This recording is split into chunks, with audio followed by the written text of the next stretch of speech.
बिस्मिल्लाहिर्रहमानिर्रहीम। ख़वातीन हज़रात, मैं हूँ अख्तर अब्बास और आप सब अल्लाह के प्यारे बंदे, आप जहाँ भी हैं पाकिस्तान में, पाकिस्तान से बाहर, सदाबहार ज़िंदगी गुजारें और मेरा अस्सलाम वालेकुम कबूल कीजिए। ये सलामती की दुआ है जब मैं आपको देता हूँ तो जवाबन बहुत से लोग तो मुझे मैसेज में वालेकुम सलाम अच्छा वहाँ मेरे लिए मुमकिन नहीं होता कि मैं उसको फिर जवाब दे सकूँ। तो यूँ समझे जो आपको मैंने सलाम किया अब अभी वालेकुम सलाम कर लें तो मस्जिद में वालेकुम सलाम ना लिखें या उसमें सलाम भी ना लिखें। वहाँ तो सवाल करने वाली जगह होती है, सवाल कीजिए, कोई मशवरा देना वो कीजिए, कोई तबसरा करना तो वो कीजिए। अच्छा जी, जैसे अभी एक अमेरिका से एक मेहरबान सी खातून ने एक मैसेज भेजा, सुनिए फिर हम इस पर बात करते हैं। अस्सलाम वालेकुम।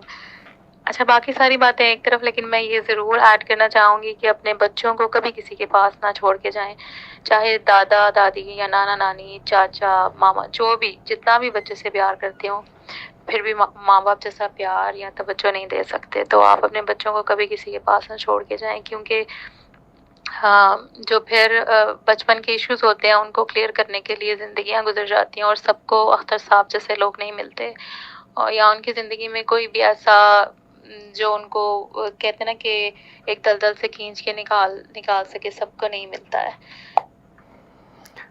अब ये कहने को तो एक मैसेज है, लेकिन सच्ची बात है बहुत दर्दमंदी के साथ उन्होंने ये मैसेज भेजा है, या उन्होंने कहीं देखा है या कहीं सुना है और या फिर ऑब्जर्व किया है। तीन ही चीज़ें होती हैं। एक वक्त था लोग अपने दादे दादियों नाने नानियों के यहाँ 2-2 माह 3-3 माह रहा करते थे और वहाँ इतनी औभगत होती थी और बड़े मज़े में वक्त गुजरता था, लेकिन वो अच्छे वक्त गुजर गए। अभी तो ये है कि जहाँ हम उम्र बच्चे और बच्चियाँ हैं वहाँ आप एक आध दिन के लिए जाते हैं तो बहुत मज़ा रहता है। अगर आप वहाँ रातों को रहते हो, ज़्यादा दिन रहते हो, माँ बाप साथ ना हो तो फिर बहुत सारे मसाइल पैदा होते हैं। प्राइवेसी के मसाइल भी पैदा होते हैं, इवन इज़्ज़त के मसाइल भी पैदा होते हैं और आपकी यादों को ख़राब करने वाले मसाइल भी पैदा होते हैं। इवन जो बड़े रिश्तेदार होते हैं, लाइक अगर चचा के घर हैं, खाला के घर हैं, फूफो के घर हैं, उन्होंने प्रोटोकॉल नहीं दिया, उन्होंने आपकी केयर नहीं की, अपने रूटीन में सबको वक्त पे नाश्ता दिया। अपने घर में तो आपको ज़ाहिर है एक्स्ट्राऑर्डिनरी एक मिलता था प्रोटोकॉल, वहाँ वो अंडा भी नहीं है। याद है ना आपको, अपने घर में तो बंदा होता है ना कि 2 अंडे आपने तैयार करवा लेते हैं, तो फिर आप बाद में रोते हैं कि जो आमलेट करना था वो आपने उबाल दिया, जो बॉयल करना था वो आपने आमलेट करना, तो मैं दोनों नहीं खाने। अब किसी घर गए होंगे तो ये तो मसला वहाँ नहीं होगा ना, वहाँ जो सामने होगा वही खाना पड़ेगा। तो उसमें बहुत सारी कॉम्प्लिकेशंस होती हैं। मैं अब इसमें तफसील में नहीं जाना चाहता, सबको इल्म है, लेकिन इसके साथ साथ इसका एक और पहलू भी है कि वो लोग जो अपने बच्चे या बच्ची को किसी के घर छोड़ देते हैं साल 6 माह रहने के लिए, छोटों को, यानी जब बड़े हों उनके तो हम बिल्कुल हक में नहीं हो किसी घर रहा जाए, हॉस्टल में रह लो, कमरे में रह लो, किसी के साथ शेयर कर लो, रिश्तेदार के घर जाके मत रहिए, रिश्ते खराब हो जाएंगे, रिश्ते टूटेंगे भी, नफरत से भर जाते हैं। पर ये जिस बात की तरफ इस भली खातून ने तवज्जो दिलाई है कि जब भी हम किसी के घर रहते हैं तो एकदम से आपका स्टेटस भी गिर जाता है। अब आप उसके भाई या बहन के बेटे बेटी नहीं होते, आपका स्टेटस उनके बच्चों के बराबर भी नहीं होता, आप उनके घर रह रहे हो, सो मुलाजमों और मातहतों जैसा स्टेटस आपका हो जाता है। आपको उन्हें ओब्लाइज करना होता है, सो घर के काम भी आपको करने पड़ेंगे, उल्टी सीधी बात भी सुननी पड़ेगी, जो उनको नई चादरें मिलती हैं आपको नहीं मिलेंगी, जो उनको तो जो मिलती है आपको नहीं मिलेगी, और हर बात की आप शिकायत भी नहीं लगा सकते। अच्छा, इसी दौरान ये भी होता है, बहुत सारी दफ़ा ये शिकायत आई है कि चूंकि ये बच्चे जो आपके करीबी अजीज के बच्चे थे पर आपके घर रह रहे थे, किसी के घर रहे थे और उन पे उनका बड़ा नहीं होता, तो अब ये वल्नरेबल है, इन पे कोई भी हाथ डाल सकता है, इनकी इज्जत पे भी, इनकी असमत पे भी, इनकी प्राइवेसी पे भी और इनकी खुशियों पे भी। तो इसलिए फिर बाद के आने वाले बरसों में ये बच्चे ज़हनी मरीज बन जाते हैं, ये बच्चे जिसे हम कहते हैं ना OCD के पेशेंट बन जाते हैं, इनका बड़ा लंबा वो दिल से यादों से वो बुरा वक्त नहीं निकलता। इवन अगर माँ ने या बाप ने तो फॉर इन्हीं गुड सेक आपको वहां पहुंचाया, चले पढ़ ले, कुछ रह ले, कुछ सीख ले, तो आपको वो माँ या बाप भी विलन लगने लगता है कि उसने मुझे इस हालत तक पहुंचाया और मेरे साथ ये बुरा वाकया हुआ। मुमकिन है बच्चे बड़े होने तक उन वाकयात को किसी ना दोहराएं, लेकिन उसका दुख और तकलीफ तो वो झेलते हैं। फिर जब बहुत तंग होते हैं तो फिर आप उन्हें किसी लाइफ कोच के पास लेके आते हैं, साइकोलॉजिस्ट के पास लेके जाते हैं। ये साइकेट्रिस्ट का मसला नहीं है, तो तब वक्त लगता है उनको ट्रीट होने में। और कोटानी ने सवाल भेजा है और साथ वॉइस मेल में उन्होंने इसकी तफसील भी भेजी है। वो कहती है कि मेरी शादी हुई, शादी के बाद मुझे एम्बेरसमेंट का सामना करना पड़ा।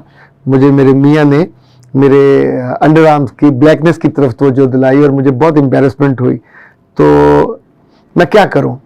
बच्चे आमतौर पे बच्चियाँ चूँकि जो सस्ती क्रीमें हैं वो इस्तेमाल करती हैं और उस वजह से प्रॉपर नहीं करती केयर, तो जिस वजह से जिस्म का ये हिस्सा चूँकि इसको प्रॉपर हवा भी नहीं मिल रही होती, आप इसकी ट्रीटमेंट भी ठीक नहीं कर रहे होते, तो ब्लैकिश हो जाता है। अब आज के सारे लड़के और सारे मर्द ड्रामे देखते हैं, फिल्में देखते हैं, तो वहाँ ऑलमोस्ट जितनी हीरोइंस हैं जो लड़कियां हैं, ये एक पूरा कल्चर है हेयरलेस का।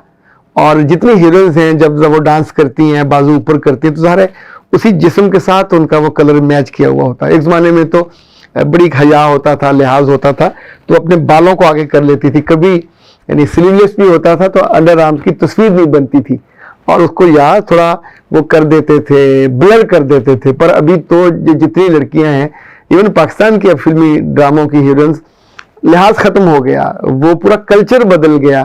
तो अब वो क्योंकि उन्होंने लेजर से कराया हुआ होता है, सो एक हल तो उसका लेजर होता है और पर उस पर आपको लेजर वाला अच्छा को डॉक्टर, फीमेल डॉक्टर ढूंढनी पड़ेगी, बहुत सेंसिटिव सा होता है, कोई कॉम्प्लिकेशन ना हो जाए, घर से इजाज़त मिले ना मिले।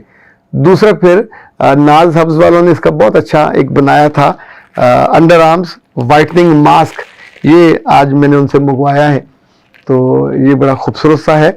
इसमें प्योर को 8-10 जो समझे जो हर्बल जो चीज़ें हैं वो हैं और कुदरती जो विजडम होता है, दानाई होती है, ये और कुदरत की चीज़ें मिलके एक बहुत अच्छा पैकेज बनता है। इसका तरीका ये है कि इसको कच्चे दूध के साथ लगाना होता है और जब ये खुश्क हो जाए तो फिर जो दूसरा है ये रोज़ वाटर है, तो इससे आपने उसकी स्प्रे करनी, ताकि जब आप दोबारा वेट हो जाए तो आप उसको फिर आराम से डेली, आप जल्दी करना चाहते हो तो एक दिन में 2 दफ़े कर सकते हैं, वरना रोज़ाना 1 दफ़ा करें तो 3 इकमाल लगते हैं।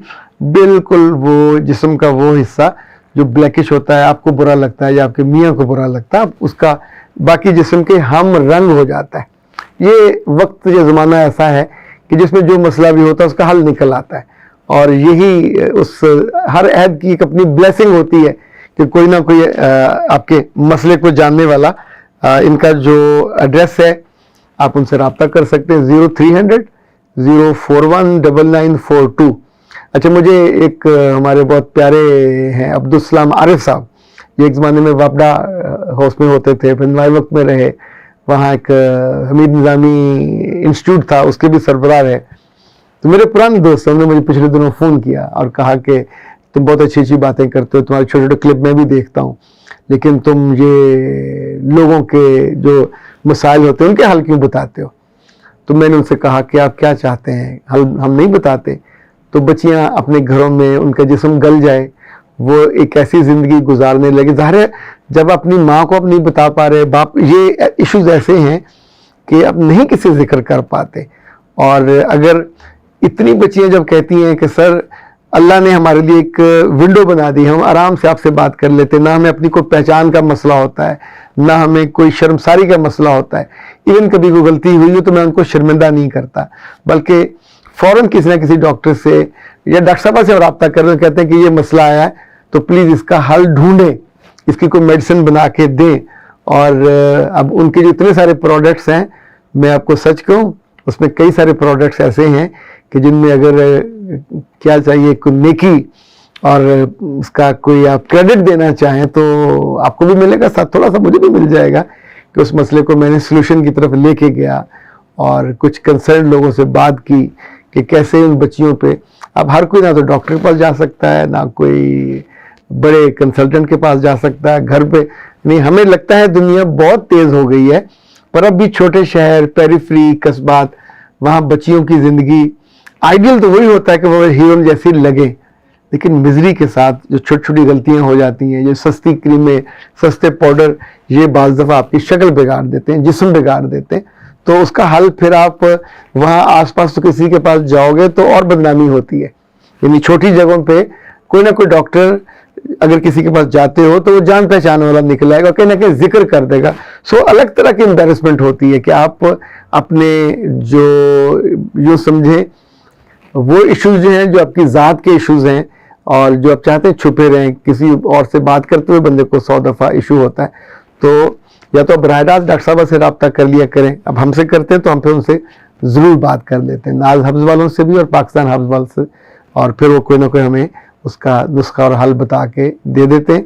और यूँ उस खूबसूरत सफ़र में हम भी आपके हम सफ़र हो जाते हैं। अख्तर अब्बास को दीजिए इजाज़त। अस्सलाम।